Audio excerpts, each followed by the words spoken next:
V Evropskem parlamentu v Bruslju se začenjajo zaslišanja kandidatov za člane nove Evropske komisije.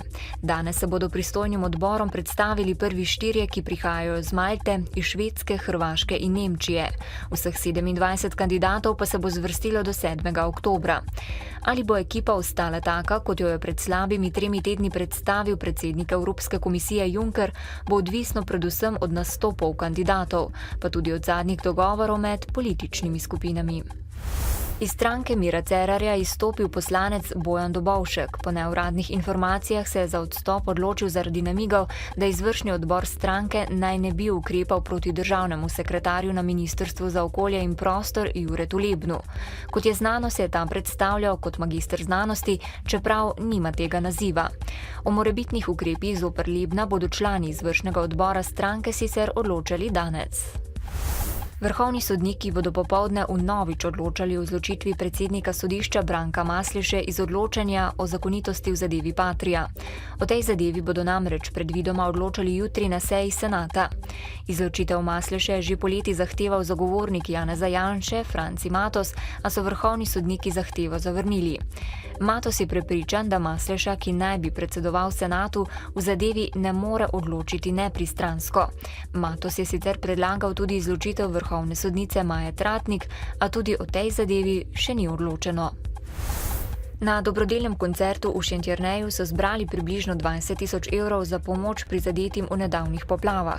Radi bi zbrali najmanj 50 000 evrov, 4/5 tega zneska bi namenili prizadetim v zadnjih neurjih, preostanek pa domačim reševalnim službam, ki so sodelovale pri odpravi njihovih posledic.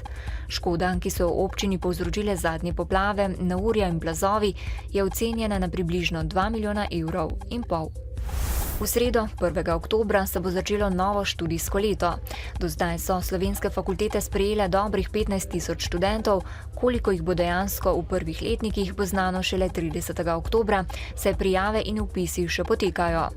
Največ zanimanja je tudi letos za medicinsko in zdravstveno fakulteto, manj kot prejšnja leta pa se bodoči študenti odločajo za ekonomijo in pravo. Drevi se v mariborsko gledališče z uprizoritvijo Richard 3+2 po delih Williama Shakespeara vrača režiser Tomaž Pandur. Po motivih historičnih Shakespearjevih kronik o angleških kraljih Richardu II. In Richardu III. Se Pandur ukvarja z velikim mehanizmom krvave zgodovine boja za oblast, vzponom in padcem ter posledično smrtjo skozi psihologijo osebnosti, ki so prepoznavne in aktualne še danes. Premiera predstave je bila aprila v Ljubljani. Nogometaši slovenskega nogometnega prvaka Maribora so zjutraj odpotovali v nemški Gelsenkirchen.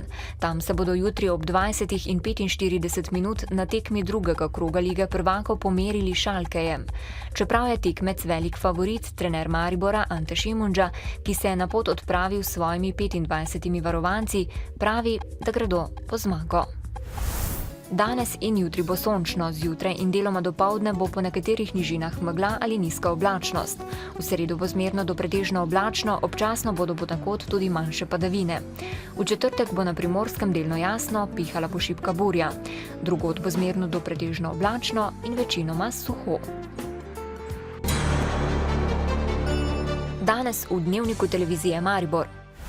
V Oplotnici prenovili grajsko dvorišče in dvorec. Krajani Jakobskega dola ogorčeni, telefon ne dela že mesec dni, položnice pa redno prihajajo. V oddaji predstavljamo kandidate za župane v Šoštanju in Šentilju. Novice Štajerske, Pomurja in Koroške ob 18.